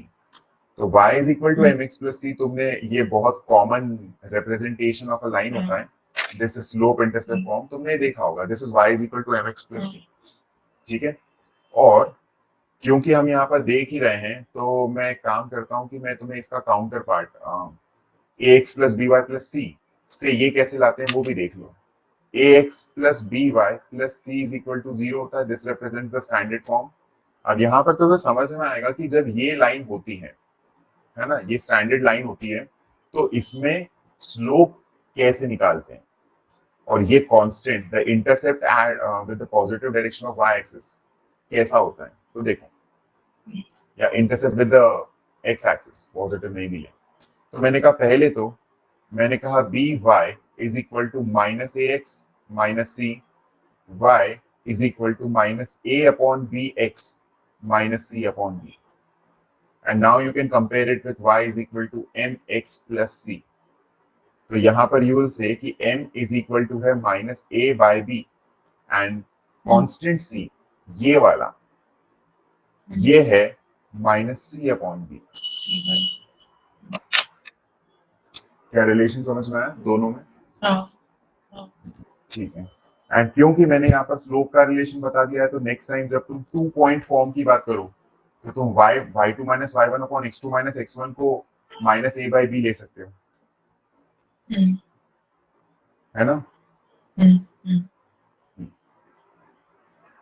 Minus a by b. ठीक है, कोई कंफ्यूजन तो नहीं है? पक्का? हाँ। ठीक है। नाउ तो this was slope intercept form. ठीक है, एंड यहाँ पर इन्होंने दो केसेस बताए। तो what are these two cases? यहाँ पर दो केसेस जो है वो इस बेसिस पे हैं कि what kind of angle is the line making with the positive direction of X axis. अगर अक्यूट एंगल है तो अलग चीज और ऑब्ट्यूज एंगल है तो अलग चीज। ठीक है, हाँ, बट ऐसे it's nothing to be focused on, ऐसे कोई ज्यादा वो उसमें ऐसा टेंशन वाली बात नहीं, तो you don't need to focus on that. Now the next is intercept form. ये एक और होता है। What is intercept form? तो जैसे हमने कहा कि now we don't have the slope, we just have the x intercept and the y intercept. मैंने कहा it is cutting the x axis at a distance of a from the origin and it is cutting the y axis at a distance of b from the origin. तो intercept form हो जाएगा x upon a plus y upon b is equal to 1। ठीक है, और कोई confusion हो तो तुम ये भी समझ सकते हो कि ये जो है ये है 0, b और ये है a, 0। तो in short you can say कि there are 2 points given to you when the but the specificity of these 2 points are that they lie on x axis and y axis respectively, और कुछ नहीं। जब हमारा 2 point form था तो उसमें वो 2 पॉइंट्स कहीं पे भी हो सकते थे, they were not necessarily on the x axis and y axis। मगर पॉइंट इंटरसेप्ट फॉर्म में ये जो 2 पॉइंट्स हैं ये necessarily on the x axis and y axis है। आप तुम यहाँ पर 2 पॉइंट फॉर्म लगा के भी इस कंक्लूजन पे पहुंच सकते हो। ठीक है, ये सारे फॉर्म्स लर्न करने पड़ेंगे। ये सारे फॉर्म बेटा समझने पड़ेंगे। मैं चाहता हूं कि तुम इन्हें समझ लो। समझ लो से मेरा मतलब ये है एनसीईआरटी, हम कैट के लिए भी एनसीईआरटी से क्यों पढ़ रहे हैं? क्योंकि बस फाउंडेशन हमें स्ट्रांग रखना है। वहां पर हलवा क्वेश्चन भी आ जाए मगर हमारा फाउंडेशन स्ट्रांग नहीं है ना तो हमें नुकसान हो जाएगा। और अगर ऐसा रहा कि हमने जो चीजों में अभी तक हम अटेम्प्ट ही नहीं करते थे क्वेश्चन, ठीक है, उसका हमने फाउंडेशन बहुत स्ट्रांग कर लिया, तो पता है तुम्हें वहां पे at times you will be like कि मैं इतने टाइम से इतने बकवास से टॉपिक्स की क्वेश्चंस भी नहीं कर रही थी। होता क्या है इनमें ना, अब जैसे somebody if he or she prepares for CAT, तो what people usually do is कि वो सिर्फ बुक्स पढ़ रहे हैं। ठीक है, वो जो इंपॉर्टेंट चीजें हैं उनको उन कंक्लूजन्स पे जाते हैं। तुम्हारी बुक्स में जो कैट की बुक्स है उसमें तुम्हें मालूम ही है कि वो कितना ऑल्दो नॉट लिमिटेड हम कहेंगे बट कितना रेस्ट्रिक्टेड दिया रहता है वो तो हम बिल्कुल मानते हैं कि लिमिटेड नहीं भी सही, वो अनलिमिटेड नॉलेज देते हैं बट वो बहुत रेस्ट्रिक्टेड फॉर्म में देते हैं। And by restricted form I mean कि यहाँ पर वो करते क्या है कि आपको उन्होंने जो इंपॉर्टेंट चीजें हैं, इंपॉर्टेंट डेरिवेशंस जो है उन्होंने 5-5 लाइंस में बता दिया। फाउंडेशन कहाँ से है स्ट्रॉन्ग, कहाँ से करना है, तो वो तो हमें पता ही है कि हम 9, 10, 11 की बुक्स जो है मेजरली अगर उन पे ही फोकस करें तो ही हमारा काम हो पाएगा। तो इसीलिए अगर तुम एक बार ये स्ट्रेट लाइंस वाला चैप्टर इससे कंप्लीट कर लोगे तो मुश्किल से you will be doing 50-60 questions, जो अगर तुम एक बार मतलब अच्छे से अगर बैठते हो, है ना, मैक्स टू मैक्स 60 क्वेश्चंस होंगे। एक बार ये 60 क्वेश्चंस करते हो ना तो यू विल बी लाइक कि ये 60 क्वेश्चंस करने के बाद जाके स्ट्रेट लाइन का कॉन्सेप्ट जो है बहुत डीपली एम्बेड हो जाएगा दिमाग में, और उसके बाद जाके आई डोंट थिंक कि किसी भी तरह की कोई प्रॉब्लम आएगी, नो मैटर किसी भी तरह का क्वेश्चन है। वहां पर you can use your innovation, you will be able to use your head out of the box way में। तो उसके लिए क्योंकि वहां पर we can not be sure कि किस तरह का क्वेश्चन आएगा। हम मतलब कन्वेंशनल क्वेश्चंस तो देखो ऑब्वियसली हर कोई प्रिपेयर्ड है, मगर अगर out of the box question कुछ आया तो उसके लिए भी प्रिपेयर्ड हो जाएंगे हम, जस्ट फाउंडेशन पे काम करके। इसीलिए हम बार बार इन चीजों पर फोकस करें। ठीक है, हाँ। अब एक और चीज ये देख लेते हैं कि अगर मेरे पास ax plus B Y plus C is equal to 0 अगर मेरे पास एक इक्वेशन होती है तो इस इक्वेशन से मैं इस इक्वेशन पे कैसे पहुंच सकता हूं? देखो every form of equation is related, ठीक है। यहां पर ये जो इक्वेशन होती है ना बेटा, ये इक्वेशन अगर मुझे पता है किसी भी लाइन की, तो मुझे उस टाइम पर ये इंस्टेंटली पता होता है कि वो एक्स एक्सिस पे कहाँ कट कर रही है और वाई एक्सिस पे कहाँ कट कर रही है। बस हमें समझ नहीं आता। देखो सोचो कितना इजी, मैं बताता हूँ। मैंने कहा this is A X plus B Y is equal to minus C, ठीक है। फिर मैंने माइनस सी से डिवाइड कर दिया दोनों साइड, तो this becomes a x upon minus c plus B y upon minus c is equal to 1। अब मैंने क्या किया, ए को मैं नीचे ले आया, तो मैंने कहा X divided by A upon minus C या minus A upon C plus Y divided by minus B upon C. तो minus A upon C gives you the distance, minus A upon C तुम्हें वो distance दे रहा है। Can you now if you compare this with X upon A plus Y upon B, मैं यहां पर इन्हें कैपिटल्स में लिख देता हूं वरना कंफ्यूजन होगा।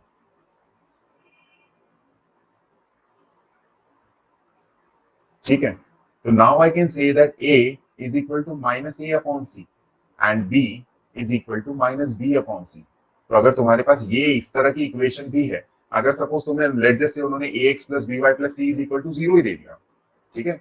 यहाँ पर इसका कोई एग्जांपल दे दिया उन्होंने, जैसे लेट जस्ट से कहा कि 3x plus 4y is equal to 17, तुम्हें ये दिया हुआ है और उनने सीधे क्वेश्चन में अगर बस यही पूछ लिया कि find the points at which this line intersects the x axis and y axis, तो क्या तुम कर पाओगे क्वेश्चन? तुम बोलोगे ये तो भगवान जाने कौन सा क्वेश्चन है। ये ग्राफ में सी किधर है? ग्राफ में सी किधर है? सी इज अ कांस्टेंट। ग्राफ में कौन सा सी पूछ रहे हो, ये वाला सी? जो कांस्टेंट सी है वो सी किधर है? कि अगर a इज देखो, x का कोऑर्डिनेट, b इज y का कोऑर्डिनेट, तो सी क्या है? हाँ, ये जो ए और बी है ना, अब तुम इन्हें समझो, ये कैपिटल ए हो गया है। मैंने जब कैप्स लॉक में लिखा था तभी तुम्हें समझ जाना चाहिए कि ये कैपिटल ए कैपिटल बी है। और कांस्टेंट जो होता है वो बेसिकली इंटर रिलेशन शो करता है। जैसे हम देखते हैं ना, एक चीज समझने के लिए, जैसे मैंने कहा कि x is equal to y है, ठीक है, ये डायरेक्ट प्रोपोर्शनैलिटी होती है। और प्रोपोर्शनैलिटी क्या होती है? x is equal to y plus something. तो ये कांस्टेंट क्या होता है? क्या होता है जब वो दो इनइक्वालिटीज जब होती है, इसे फॉर्मूला फॉर्मूला कैसे बनाते हैं हम किसी चीज का, उससे समझो। अगर मैं कह रहा हूं कि मेरे पास एक इनइक्वालिटी है, something is at this level, the other thing is at this level, तो इधर आई मल्टीप्लाई समथिंग इनटू दिस तो इट बिकम्स दिस, और अगर मल्टीप्लाई करके नहीं हो रहा तो ऐड करके तो बराबर किया जा सकता है ना, to form an equation. The constant which is there in ax plus by plus c, क्योंकि हम एक इक्वेशन में इक्वल टू लगाते हैं। अगर मैं ax plus by plus c is equal to plus sorry ax plus by is equal to minus C या C जो भी लिखता हूँ, तो इसका मतलब ये रहता है कि this is the interrelation. या अगर मैंने कहा कि ax plus by plus C is equal to 0, तो ये हमें बताता है, देखो यहाँ पर LHS पार्ट और RHS पार्ट दोनों है, this is RHS and this is LHS। तो यहाँ पर क्या हो रहा है, यहाँ पर x एंड y में इंटर रिलेशन है, बट ये डायरेक्ट प्रोपोर्शनैलिटी हो ऐसा जरूरी नहीं है। जैसे मैंने कहा था ना कि अभी हमने एक फॉर्म ऑफ इक्वेशन देखी थी जिसमें था कि x is equal to y, या x sorry y minus x is equal to 0, या x minus y is equal to 0। तो ये वो इक्वेशंस हैं जिनमें x and y are directly proportional to each other, there is a direct relationship between x and y, and that is why you don't need a constant. यहाँ पर x is equal to y है, which is exactly equal to this thing, y is equal to x, y minus x is equal to 0, ठीक है। या मैंने कहा x plus y is equal to 0। तो यहाँ पर अगर तुम देखोगे तो ये क्या है, ये रिलेशन है। इनके ग्राफ जब हमने देखे थे तो डू यू रिमेम्बर, ये स्ट्रेट लाइन जा रहे थे। तो स्ट्रेट लाइन जा रहे थे मतलब they were showing a linear relationship, ठीक है। सॉरी, लीनियर तो नो डाउट, मगर ये डायरेक्ट प्रोपोर्शनैलिटी जैसे था कि जितना ये बढ़ रहा है उतना ये बढ़ रहा है, इस तरह से। अब जैसे अगर मैं यहां पर लिख देता हूं x is equal to 2y, ये भी लीनियर है और ये भी डायरेक्ट प्रोपोर्शनैलिटी है, और इनका भी जब ग्राफ बनेगा तो यू नो कि x की वैल्यू में 1 लूंगा तो y की वैल्यू 2 होगी, x की वैल्यू 2 लूंगा तो y की वैल्यू 4 होगी, तो सिर्फ एंगल चेंज हो जाएगा। एंगल जो पहले 45 डिग्री था वो होपफुली शायद 60 डिग्री हो जाएगा या और ज्यादा हो जाएगा। तो ये डायरेक्ट रिलेशनशिप था ना। every line which passes through the origin doesn't need a constant, क्योंकि whenever it passes through the origin x और y की at a particular point value 0 आ जाती है। तो यहाँ पर क्या होता है कि आपके पास डायरेक्ट रिलेशनशिप होता है, या हम कह सकते हैं डायरेक्ट प्रोपोर्शनैलिटी होती है between x and y for every line which passes through the origin. But what about the lines which do not pass through the origin? तो ये जो होता है द रिलेशनशिप की x अगर जब y 0 है तो x कितना है, दैट इज अ कांस्टेंट। जैसे मैंने एग्जांपल के लिए एक लाइन ऐसे ड्रॉ करी और लेट जस्ट मैंने ऐसा किया, तो मैं कह रहा हूं this is a point when x is equal to when x is equal to something but y is 0। तो मैं कह रहा हूं कि जब y 0 होता है तो x की वैल्यू कितनी है, यहां पर late just say this is -3। तो मैंने कहा जब y is equal to 0 तो x is equal to -3। तो तुम क्या कहोगे इसके लिए? तुम्हें यहां पर you can not multiply something, you cannot multiply something into x और y so as to equate x and y। अगर y और x को इक्वेट करना है और मैंने ऐसा कुछ कहा कि जब x की वैल्यू -3 होती है तब y 0 हो जाता है, तो कैसे इसको बिना एडिशन सब्ट्रैक्शन के करोगे? y is equal to 0 when x is equal to -3। क्या समझ पा रहे हो मैं क्या कहना चाह रहा हूँ? नहीं? हाँ, बहुत अच्छी बात है फिर तो। ठीक है, मतलब जब भी ओरिजिन से लाइन पास होती है तो you don't need to add something और subtract something in order to equate the two, equation बनाने के लिए। But when the line is not passing through the origin, तो किसी भी टाइम पर तुम इंटरसेप्ट देखो। जैसे यहां पर मैंने कहा कि when x is equal to 0 y is equal to, let जैसे ये मैंने कह दिया y इज इक्वल टू 4 है, तो मुझे समझ में आ रहा ना कि जब x 0 होता है तब y की वैल्यू 0 नहीं है, y की कुछ वैल्यू है। तो in order to equate the two मुझे बताना पड़ेगा कि जब x is equal to y -4, क्योंकि जब x 0 है तो y ऑलरेडी 4 है, तो मुझे अगर इन दोनों को इक्वल टू में लाना है तो मुझे y में से 4 माइनस करना पड़ेगा। तो this is how we form an equation. अब ये चीज में क्योंकि it is not passing through the origin, you need a constant to represent the relationship और in short the inclination of the line.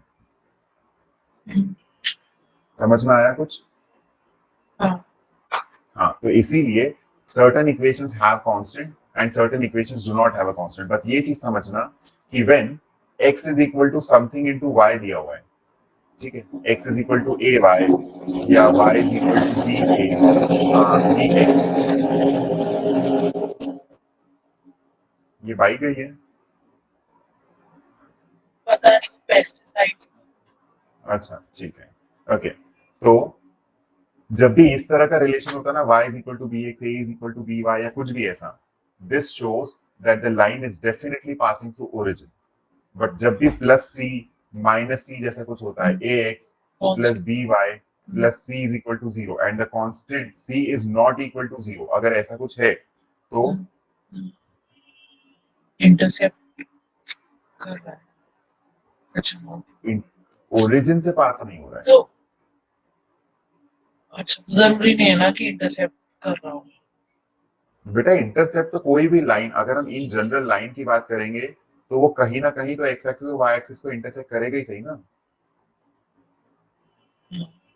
If you draw a line तो वो x axis और Y axis को कहीं ना कहीं तो intersect करेगा ही सही। ऐसा तो है नहीं कि हम लाइन का एक पार्ट बोल रहे हैं या लाइन सेगमेंट बोल रहे हैं, we are talking about a line. तो कहीं भी लाइन ड्रॉ करो, वो एक ना एक बार तो एक्स एक्सिस और वाई एक्सिस को इंटरसेक्ट करना ही है। तो इंटरसेक्शन का पॉइंट तो नो डाउट मिलेगा, मगर क्या ये दोनों इंटरसेक्शन के पॉइंट एक ही हैं? इंटरसेक्शन का पॉइंट एक ही होने का मतलब क्या होता है? ओरिजिन है, क्योंकि origin is the only common point between x and y. तो अगर पॉइंट ऑफ इंटरसेक्शन अगर कॉमन होता है तो you don't need a constant to draw the relationship. हमने तीन तरह की अलग अलग इक्वेशंस देख ली। एक हमने कहा x is equal to a या y is equal to a। हमने कहा था where x is equal to a का मतलब है parallel to y axis, y is equal to a का मतलब है parallel to x axis. And फिर हमने देखा ये तो पैरेलल वाली लाइंस हैं, ये हमने देखा the lines which are not parallel but are passing through origin, ठीक है, शोइंग डायरेक्ट प्रोपोर्शनैलिटी बिटवीन या direct relationship between x and y. And उसके बाद जाके हमने एक स्टैंडर्ड इन जनरल देखा जिसमें हमने कहा ax plus B Y plus C is equal to 0। और ये जो लाइन होती है इसमें क्योंकि कांस्टेंट है and c is not equal to 0, this represents that there is a specific relationship between x and y which is achieved by adding something, and it states that they are not passing from the origin। क्या मैं समझने लायक बात कर रहा हूँ? ठीक है, okay, आगे देखें आप। तो देखो this is the intercept form, you can see directly see in the diagram the intercept in the on the x axis is a and the intercept on the y axis is b। And हमने ये भी देख लिया कि how can you relate it with हमारा standard form. अब एक और होती है नॉर्मल फॉर्म, ठीक है। अब ये नॉर्मल फॉर्म थोड़ा सा ट्रिकी लग सकता है तुम्हें, मगर एक सिंपल सी चीज क्या है कि हम अगर देखें तो हमें सबसे पहले रिलेशन पे फोकस करना है। And the relation is x cos omega plus y sin omega is equal to p। अब यहाँ पर बहुत सारी चीजें हैं जो समझ में नहीं आती, ठीक है। क्या है वो चीजें? पहली चीज हम डायग्राम से थोड़ा सा समझ लेते हैं what are we exactly up to. First diagram देखो दिस वन, ठीक है। तो what is this p? The first thing that you need to understand is ये p क्या है? p is the perpendicular distance of the line from the origin, हमेशा from the origin। तो how much is the perpendicular distance of the line from the origin, हम ये निकालने की कोशिश कर रहे हैं। चार डायग्राम क्यों है तुम्हें समझ में आ गया होगा, क्योंकि मेजर पार्ट इज मतलब जो परपेंडिकुलर है वो फर्स्ट क्वाड्रेंट, सेकंड या थर्ड या फोर्थ क्वाड्रेंट में जाएगा, ठीक है। हाँ, अब what is omega? So omega is again the slope of the line, slope of the perpendicular, I can say। ये लाइन का स्लोप है, हाँ थीटा ही है ये। अच्छा, रिप्रेजेंटेशन जैसे थीटा होता है वैसे ओमेगा होता है। पर थीटा का स्लोप ले रहे थे जैसे यहाँ पे ये ले। हाँ, थीटा हम लाइन का स्लोप लेते थे, मगर याद ध्यान से देखो ये लाइन का स्लोप है, ये परपेंडिकुलर का स्लोप। एग्जैक्टली, ठीक है। तो omega represents the slope of a perpendicular, ठीक है। अब यहाँ पर एक और चीज ध्यान रखना, हम इस डेरिवेशन पे पहुंचे कैसे हैं। तो मैं तुम्हें सिंपल चीज बता देता हूँ। सिंपल हमारा जो लॉजिक है वो क्या है, क्योंकि आई नो कि इसका जो स्लोप है, इस लाइन का जो स्लोप है वो और जो परपेंडिकुलर है उनके स्लोप के बीच में रिलेशन होगा m1 into m2 is equal to -1। दो लाइंस जो परपेंडिकुलर होती हैं एक दूसरे के, उनके स्लोप्स के बीच का रिलेशन होता है m1 into m2 is equal to -1। कल हमने देखा था। If there is a line this and this line angle is 90 degree, इसका स्लोप है m1, इसका स्लोप है m2, तो होता है m1 into m2 is equal to -1। कल तुमने ऐसा कुछ देखा था, m1 is equal to -1 upon m2। Conditions for parallelism and perpendicularity नहीं याद आया? ओके,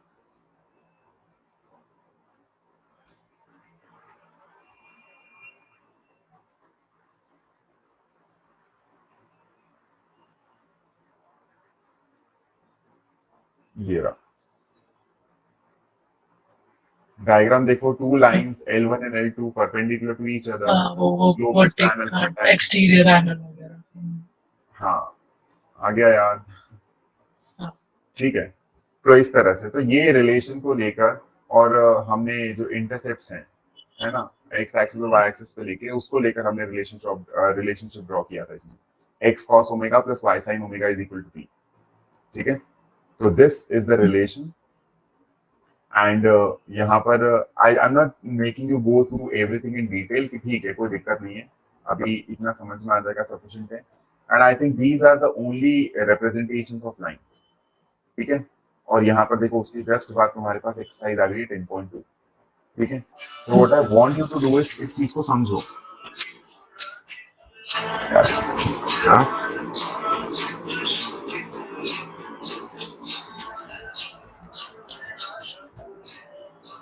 तुम्हें बस ये समझना है। अब देखो, अब यहाँ पर जो चीजें मैंने तुम्हें बताई हैं वो चीजें मैंने यहाँ पर फिर से बताई हैं, different forms of ax plus by plus c, है ना। जो मैंने तुम्हें कन्वर्जन दिए थे कि ax plus by plus c को तुम इंटरसेप्ट फॉर्म में, स्लोप इंटरसेप्ट फॉर्म में और नॉर्मल फॉर्म में कैसे कन्वर्ट कर सकते हो, ये सारी चीजें इन्होंने यहाँ पर एक बार और दी हुई भी हैं। तो you can just revise this and you can go through, और ये 2-3 कन्वर्जन ही हैं and there are certain examples. मैं चाहता ये हूँ कि मैंने तुम्हें situations regarding lines and coordinates and everything पूरा बता दिया है। Now what am I expecting? हाँ, एक और चीज होती है, आई थिंक ये तुम्हें तो शायद पहले से ही है, distance of a point from a line. ये तो हम पहले ही देख चुके थे, आई थिंक हमारी वॉली तो ओके उसमें ऑलरेडी है ना। तो यहाँ पर हमें उसको फिर से जानने की जरूरत नहीं है। Again the distance between two parallel lines, वो भी हमें बहुत इजीली हमने वहां पर देख लिया है। तो यहाँ पर अब आगे जो चीजें हैं वो as far as I remember हमने देख चुके हैं, ठीक है।